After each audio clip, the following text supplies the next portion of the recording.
Hello बच्चों, आज का हमारा टॉपिक है क्लास 10th ट्रिग्नोमेट्री। तो यहाँ पर ट्रिग्नोमेट्री को जो है हम लोग दो पार्ट्स में डिवाइड करके स्टडी करते हैं। First is known as trigon, second is known as metron. Trigon means होता है आपका ट्रायंगल, मेट्रॉन मीन्स होता है आपका measurement. It means it gives the relationship between sides and angle of right angle triangle. इसका मतलब ये हुआ जो ट्रिग्नोमेट्री होता है वो हमारा रिलेशनशिप डिफाइन करता है साइड्स और एंगल के बीच में। साइड्स और एंगल के बीच में ये हमारा रिलेशनशिप डिफाइन करता है, ठीक है। और इसके लिए जो ट्रायंगल हम लोग यूज करते हैं वो हमेशा राइट एंगल ट्रायंगल यूज करते हैं। अब बात आती है बेटा ट्रिग्नोमेट्रिक रेशियोज की।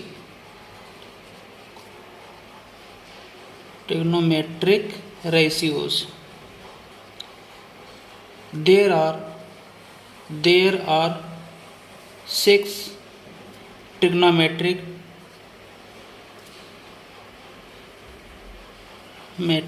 रेशियोज। कितने रेशियोज होते हैं? रेशियोज 6 ट्रिग्नोमेट्रिक रेशियोज होते हैं। अब इसके लिए सबसे पहले हमको फॉर्म करना पड़ेगा एक राइट एंगल ट्रायंगल। हमने एक राइट एंगल ट्रायंगल फॉर्म कर दिया जिसका नाम दे दिया ए, बी और सी। यहाँ पर एंगल ए को मैंने क्या मान लिया? Angle theta. जो एंगल थीटा हम लोग मानते हैं, जो एंगल हम लोग क्रिएट करते हैं, उस एंगल के सामने हमेशा परपेंडिकुलर रखते हैं। और जहाँ से एंगल फॉर्म होता है वो आपका बेस होता है, और जो सबसे लॉन्गेस्ट साइड होती है वो आपकी हाइपोटेनस की होती है। ओके, यदि हम बेस को परपेंडिकुलर को हाइपोटेनस से डिवाइड कर दें, तो जो आपको ट्रिग्नोमेट्रिक रेशियो फॉर्म होता है वो आपका आता है साइन थीटा। यदि हम बेस को हाइपोटेनस से डिवाइड कर दें तो ट्रिग्नोमेट्रिक रेशियो जो फॉर्म होता है वो आपका आता है कॉस थीटा। यदि हम परपेंडिकुलर को बेस से डिवाइड कर दें तो जो ट्रिग्नोमेट्रिक रेशियो फॉर्म होता है वो आपका आता है टैन थीटा, ठीक है। यदि हम बेस को परपेंडिकुलर से डिवाइड कर दें, तो आपका जो ट्रिग्नोमेट्रिक रेशियो फॉर्म होता है वो होता है आपका कॉट थीटा। यदि हम बेस को हाइपोटेनस को बेस से डिवाइड कर दें तो जो आपका ट्रिग्नोमेट्रिक रेशियो फॉर्म होता है वो आपका होता है सेक थीटा। यदि हम हाइपोटेनस को परपेंडिकुलर से डिवाइड कर दें तो आपका जो ट्रिग्नोमेट्रिक रेशियो फॉर्म होता है वो होता है आपका कोसेक थीटा। ओके, अब इन सबको लर्न करना है। तो इन सबको लर्न करने का जो हमारा तरीका है कुछ इस तरीके से है। हम बॉक्स बना लेते हैं, 3 पार्ट्स में डिवाइड कर लेते हैं। ऊपर लिख लीजिए पंडित बद्री प्रसाद हर भोले। अब यहाँ से देखेंगे P/H जो फॉर्म हो रहा है वो आपका साइन थीटा हो रहा है, और जो B/H आपका जो फॉर्म हो रहा है वो आपका हो रहा है कॉस थीटा, और जो P/B फॉर्म हो रहा है वो हो रहा है आपका टैन थीटा। अब इसका रेसिप्रोकल देख लेंगे। B/P जो होता है वो होता है आपका कॉट थीटा, और जो H/B होता है वो होता है आपका सेक थीटा, और जो H/P होता है वो आपका होता है कोसेक थीटा। ओके, अब बात करते हैं यहाँ से नोट की। आप यहाँ पे देख रहे हैं साइन थीटा और कोसेक थीटा है, तो इनका जो प्रोडक्ट आ जाएगा sine theta into cosec theta का वो हमेशा कितना हो जाएगा? 1 हो जाएगा। क्यों 1 हो जाएगा? क्योंकि साइन का मतलब होता है परपेंडिकुलर बाई हाइपोटेनस, और कोसेक बराबर हाइपोटेनस अपॉन परपेंडिकुलर। ये हाइपोटेनस कट हो जाएगा, परपेंडिकुलर कट होकर के क्या आ जाएगा? आपका 1 ही क्रिएट हो जाएगा। ओके, यदि यहाँ से आप क्रिएट करना चाहते हैं, साइन थीटा कैलकुलेट करना चाहते हैं, तो यहाँ से sine theta is equal to आपको मिल जाएगा 1 अपॉन कोसेक थीटा। और यदि आपको कोसेक थीटा कैलकुलेट करनी है, cosec theta in terms of sine, तो 1 अपॉन साइन थीटा आपका फॉर्म हो जाएगा, ठीक है। और यहाँ से फर्स्ट हो गया, सेकंड है आपका कॉस थीटा, और इसका जो रेसिप्रोकल होता है आपका सेक थीटा होता है।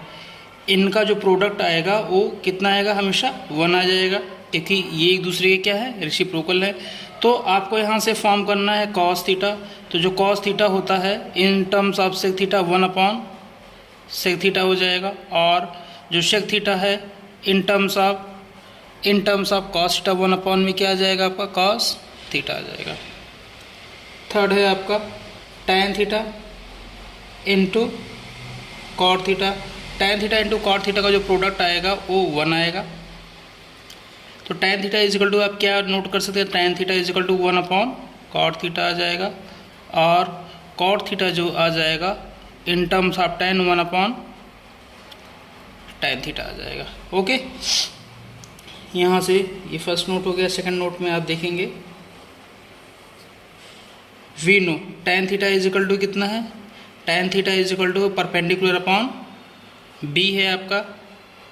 यदि परपेंडिकुलर को हम हाइपोटेनस से डिवाइड कर दें और बेस को भी हम लोग हाइपोटेनस से डिवाइड कर दें, क्योंकि न्यूमरेटर और डिनोमिनेटर को सेम नंबर से डिवाइड करने, सेम क्वांटिटी से डिवाइड करने पर कोई भी फर्क नहीं पड़ता है। ओके, तो यहाँ से आपको मिल जाएगा, ये मिल जाएगा पी बाई एच जो होता है वो आपका साइन थीटा है, और बी बाई एच जो है वो आपका होता है कॉस थीटा। तो यहाँ से आपको मिल जाएगा tan theta is equal to sine theta upon cos theta आपको मिल जाएंगे। ठीक है, similarly cot theta is equal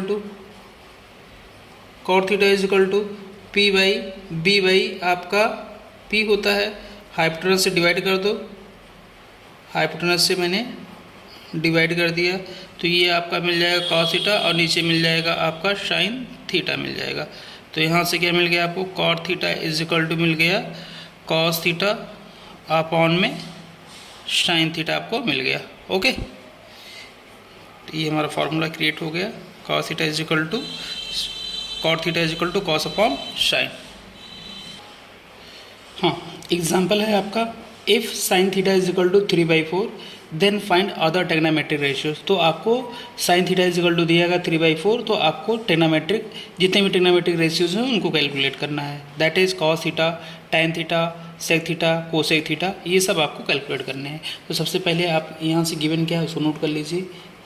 given है आपका sine theta is equal to 3/4। तो साइन थीटा बराबर होता है क्या, परपेंडिकुलर अपॉन हाइपोटेनस। तो ये कितना है आपका 3/4 है। तो आप यहाँ से ये रेशियो में दिया गया, रेशियो को जब भी हम लोग हटाते हैं तो हम उसके साथ एक वेरिएबल ऐड कर लेते हैं। तो पी इज इक्वल टू कितना आ जाएगा 3k, hypotenuse is equal to कितना आ जाएगा 4k आ जाएगा। राइट एंगल ट्रायंगल क्रिएट कर लीजिए। यहाँ पे मैंने एंगल मान लिया थीटा, और हमेशा एंगल के सामने जो होता है वो आपका होता है परपेंडिकुलर, है ना। तो ये आपका परपेंडिकुलर हो गया। राइट एंगल ट्रायंगल हमने क्रिएट किया है, थीटा के एंगल के सामने हमेशा परपेंडिकुलर रखेंगे। तो यहाँ से हो गया आपका 3k, और हाइपोटेनस सबसे लॉन्गेस्ट साइड होती है 4k। तो आपको बेस कैलकुलेट करना है। तो by using Pythagoras theorem, now by using Pythagoras theorem,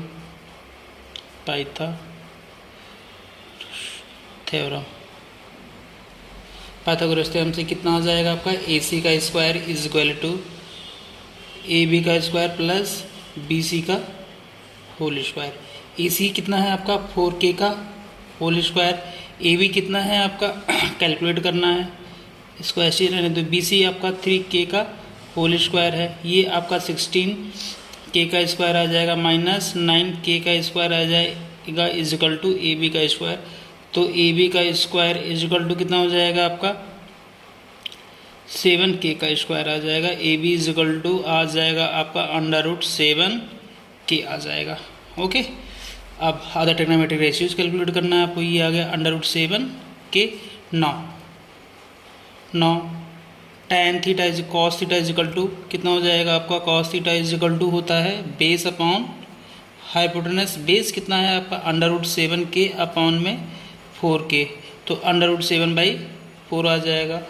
cot tan theta की बात होती है, पहले कॉट थीटा लिख लीजिए। Cot theta is equal to कितना हो जाएगा आपका under base upon perpendicular √7k upon में 3k √7/3 आ गया। Tan theta is equal to आपका आता है परपेंडिकुलर अपॉन बेस, तो यहाँ से 3k रूट 7k, यहाँ से आ जाएगा 3/√7 आ जाएगा। सेक थीटा की बात आती है, sec theta is equal to होता है हाइपोटेनस अपॉन बेस। हाइपोटेनस आपका 4k है, बेस आपका √7k है, तो 4/√7 आ गया। कोसेक थीटा की बात होती है, कोसेक थीटा यहाँ से आपका आ जाएगा हाइपोटेनस अपॉन परपेंडिकुलर। हाइपोटेनस है आपका 3k, अब बेस है आपका √7, सॉरी परपेंडिकुलर है आपका हाइपोटेनस है आपका 4k और परपेंडिकुलर है आपका 3k। ठीक है, तो यहाँ से आपका आ जाएगा 4/3।